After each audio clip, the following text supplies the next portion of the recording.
কেউ ভাই তুমি আমার পিচ্ছি কও, সময় মতন বিয়ে করলে তোমার মতন দাঁড়িয়ে আলো পোলাপান থাকতো। আচ্ছা কি হয়েছে কও? কথার সময় তো অনেক কথা কস বেটা, গাড়ি তো ভাগে না, গাড়ির কি হয়েছে দেখ। গাড়ি বাগবো না কি লিগা? আমার কাছে আইসো না, গাড়ি বাগবে কুত্তার মতন, দেই হাতটা সরাও। এ হে ক্লাসের যে অবস্থা করে রাখছো, এইভাবে যদি চলে তোমার ক্লাস প্লেট যাইবো গা, বাড়ি বুড়ি সব ক্ষয় হয়ে যাবো গা। কয়দিন পরে ইঞ্জিন লয়ে টান দিব, নামো। ক্লাস প্লেটটাই খাইবো। যাও একটু ঘুরে পুরে হও, আমি কাজটা কমপ্লিট করে রাখতেছি।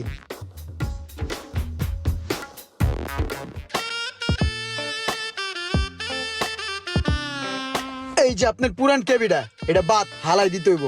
পুরানটা নষ্ট হয়ে গেছে, হালাই দিলাম ওটা, বুঝছেন? এখন গাড়ি বাগবো কুত্তার মতন ভাই, 100 তোর ক্লাস কেবল কত? ক্লাস প্লেট অরিজিনালটা দিছি, যেটা বাজারে পাওয়া যায় না, খালি আমার কাছেই পাওয়া যায়। ওটা লাগাই দিছি ভালোটা, 1200 দেন।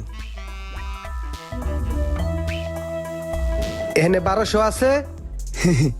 লক্ষ্মণ ভাই, ঈদ সামনে